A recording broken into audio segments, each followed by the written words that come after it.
is Jakub Zytecki and you're watching Metalhead Weekly.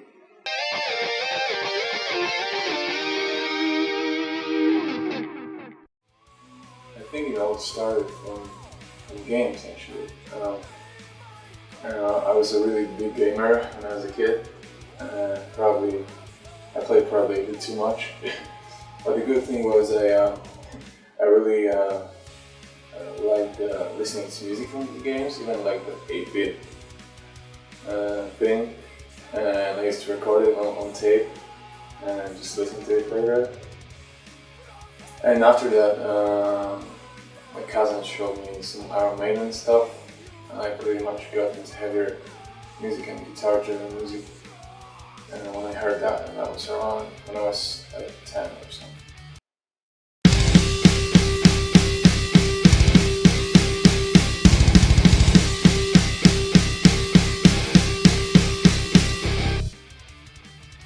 Well, I think I had a pretty standard start with the music.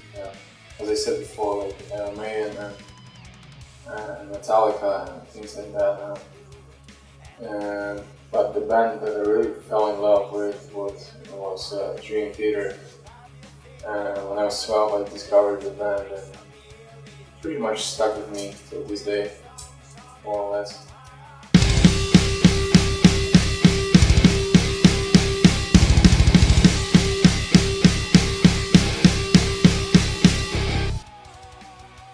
Well, like the core influence that I was telling you about before is obviously Dream Theater and John Petrucci.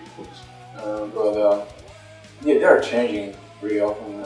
Sometimes I'm really inspired by like more heavier music, guitar-driven music, like it was during when I was doing my solo album. I was like seeing through the guitar pretty much, and that was cool because I was practicing more, and that was a good thing. But right now I feel like I kind of need to take a step away from the guitar. I'm not really interested in the guitar right now. I mean that's cool. It's got to be changing from time to time. So right now I'm more into like alternative scene, like bands like The Making and Famous and M83, and recently discovered an amazing band called 1975. Like it's something that's just so beautiful in this music. I don't know what it is, like arrangement complexity and songwriting skills of those people. I don't know, but there's something cool about it, and I feel like I'm really inspired with it right now. Yeah, I'm pretty sure that you're all gonna hear influences from that on New Disperse record, and I'm pretty sure that on my solo record as well. So yeah, those the bands I just told you about. They're the bands I'm listening to right now, and basically the music is more like electronic or even pop.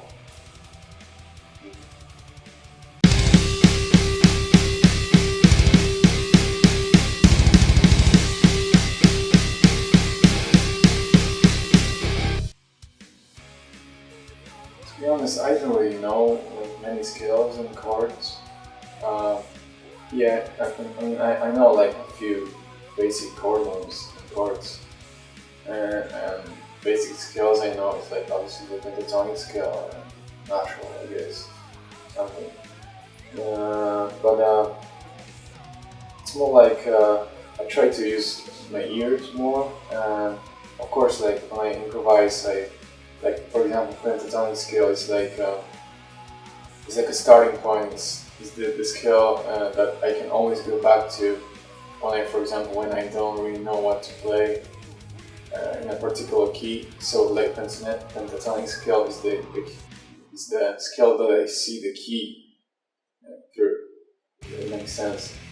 But it's more like, of course I've got a few licks that I use pretty often, but it's more like I try to just play notes like here in my head and these continues and improvise basically. And with chords, I don't really know too many, to be honest. Like I said, just a few basic ones, but it's also like I just for example, when I write, I just try to come up with some weird figures. It's more like I just build the chord note after note, and sometimes even what I like to do is just even like randomly click on a MIDI roll and just okay, I'm gonna click this note and this note, and then if I like the chord, if I like how it sounds, then I try to play it on the guitar, and that's the way of coming up with some cool, interesting things that you won't be maybe able to come up on your own with the guitar. So that's what I like to do.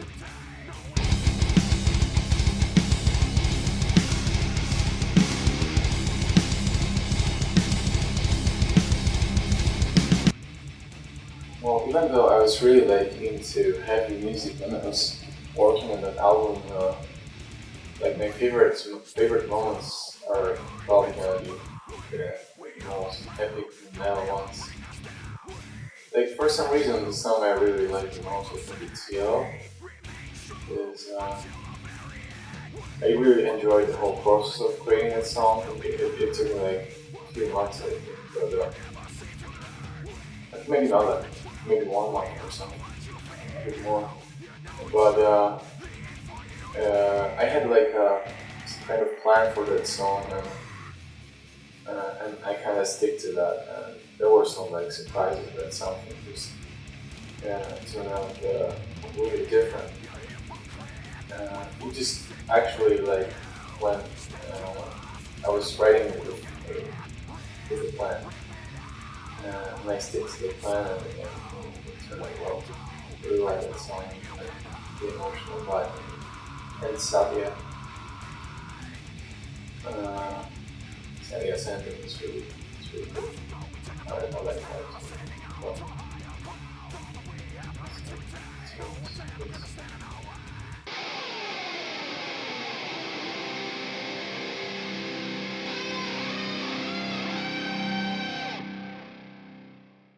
well, some of the titles are pretty random, but some of them they have like some kind of story behind them.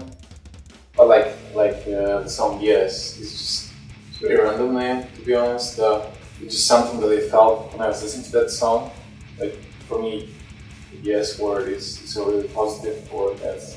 It's a warm word. So that's what I felt when I was listening to that song, and that's why I ended like that. Like for example, Metalhead song is it's inspired by Sri Tesfar Guru teaching. He's from India. He lived in I think 19th century or something. Well, those things they are difficult for me to even talk about them in Polish. You know, I don't know how it's gonna be in English, but it's more like he's saying about of the Earth and human evolution cycle, which lasts for like 24,000 years. Like the first half is 12,000 years, and the second half is 12. And there are like 4 parts of the evolution when you're going up, and 4 parts when you're going down. And right now we are on they are called yugas or something, and we are at the second yuga.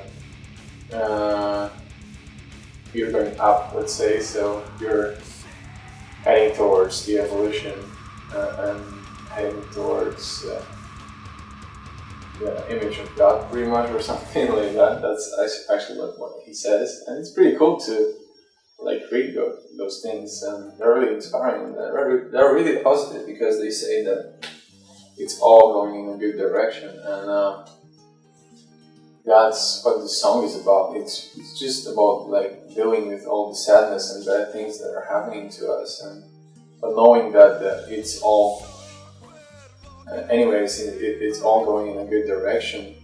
So yeah, I really like how it's the aggression and like nostalgic side is combined in that song, and how that last chorus just turned out. It's like a perfect mixture of sadness of now and hope of the future, something like that. Like Eva Alf, for example, is Eva was like a goddess in Avatar movie from James Cameron, and I was just thinking how the world would sound and look like if someone was just, if Eva was a robot and someone would just turn it off. So it's a pretty dark song, and that's pretty much all about this song. Like for example, which song called is also a pretty dark song, and there's nothing really deep behind the name. It's just what I felt writing that song and when I was listening to it, and just that's why it's called. What else? Evapor's Day. Well, Evapor's, that was a spell in Harry Potter.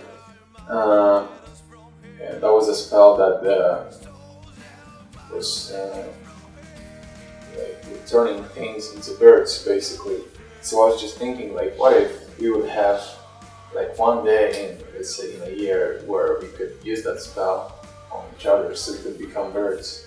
I don't know, I just had that flying vibe in that song, so that's why my brother did all those weird flying creatures there. And that's pretty much it.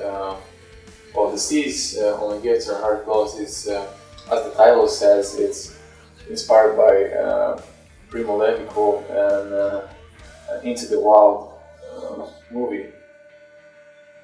I felt a really strong connection with the movie because when I watched it, I was, except for like, I was living alone, and I was just mostly with myself, and that's why this movie like really hit me. So I felt like I had to write a song, like some of these the quotes from the movie. Yellow is basically the color that I felt while I was writing that song. It's just, for me, it's a warm song. Pretty much lyrically similar to Satya at some point, but like it's just about the acceptance of some weird things going on. But like, anyways, it's pretty positive.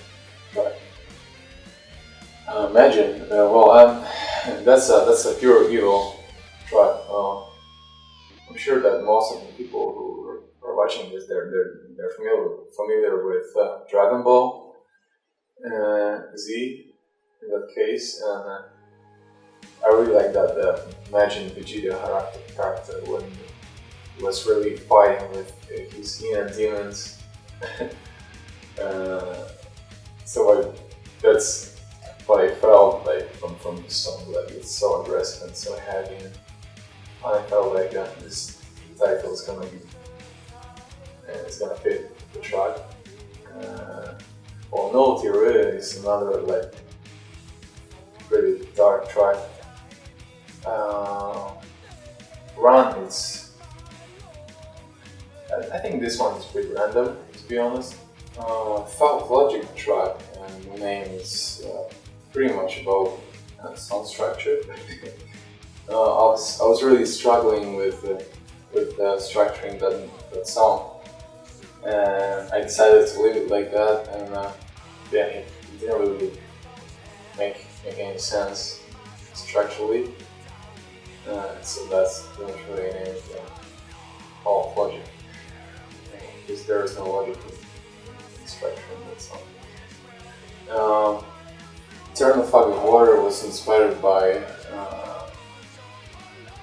German teacher, spiritual teacher named Eckhart Tolle. He's really like, he's incredible. It's just, I really recommend some of his stuff. So yeah, it's just inspired by some of these things he's talking about.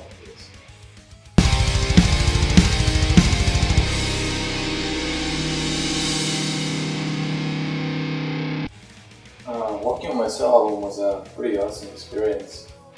I spent writing and recording it a year pretty much, and that was a really beautiful period because I moved away from the city and came back to my family house where actually no one will live there right now, so I was pretty much alone in a small village. The environment was pretty cool. That was a really good period for me because I had to like be really disciplined with myself and sometimes even force myself to work on stuff, work on myself and work on music. And I had a lot of space to just think about things and think about myself and life and also music and lyrics and stuff. Of course, it wasn't like that. I was there like for a whole year. I had breaks, but mostly it took me like a year there to just finish stuff. Yeah, that was pretty much like that. Well, it comes to like other artists featured on the album, like for example Misha.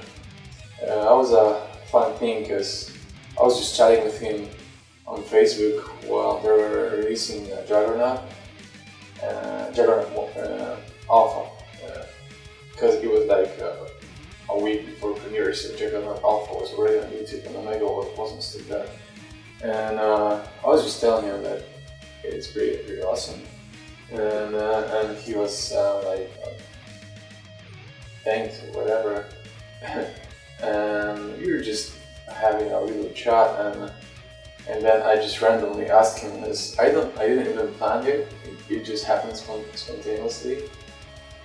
And he was like, "No, I'm not sure. I'm not really good solo guitar player and stuff like that." Which is obviously not true, but he said that. And I was like, "Oh, maybe you could give it a try. I'll send you this ball." And he said, "Okay, we'll try to do it, but if it's not gonna work, it's gonna suck, then I'm not gonna send it to you." And I said like, okay. Then he went up for like a month tour to the US, so he didn't really have time to record it, and then he came home and he actually recorded it and sent it to me, and I was blown away, and I couldn't really believe that he actually did it. So that was awesome. And yeah, like David, for example, he's like, I remember like I promised him that I'm gonna take him on my EP like 4 years ago when he released, 4 or 3 years ago, when he released 501.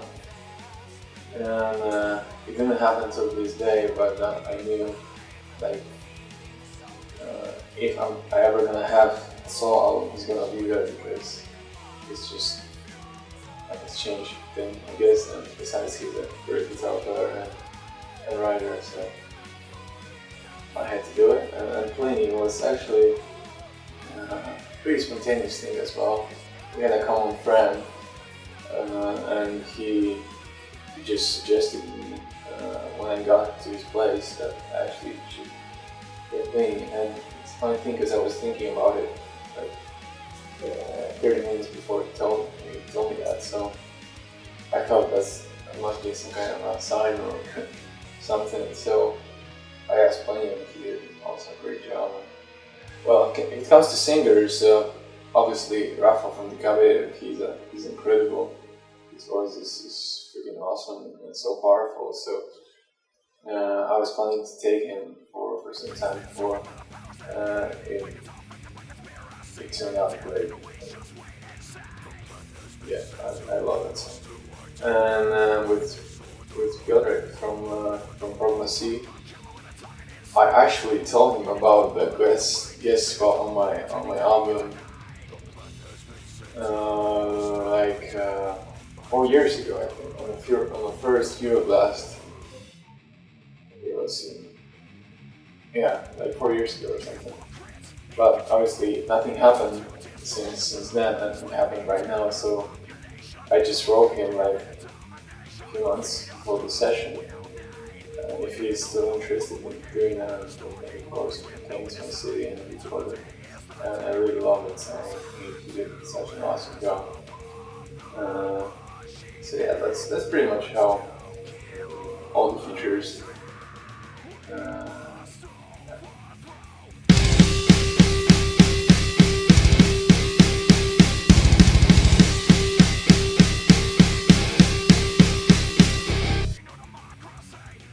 Just keep doing what you're doing. Like I think like the important thing is to not have too many expectations about the writing the song. Like for example, when I really want to write something, like I desperately want to write a song, and I'm starting to have an expectations, and nothing happens. Like almost every time, I'm just being frustrated, and that's all. Like try to like stay calm, I would say, and do it without any expectations. It's gonna happen. I'm gonna write a good thing or not. And just I think it's important to keep that flame of inspiration burning. And I don't know, to figure out what works for you. Like for example, for me, it's just I like to watch other artists, and see what they're doing, what they're coming up with, and yeah, or just I don't know, do something completely different and having other breaks sometimes. All of that is important, but like I say, just try to figure out what works for you. That's it, I think. We the enslaved will answer the call to bring truth and justice to all. We the enslaved will answer the call. We the enslaved will rise and not fall.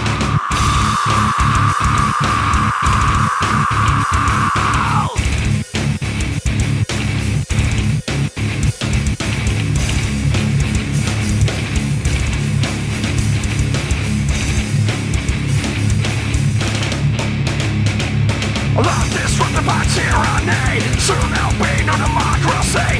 All bitches just a fallacy. The plan has been set to bring us to a dead, but on my disorder, a new world order.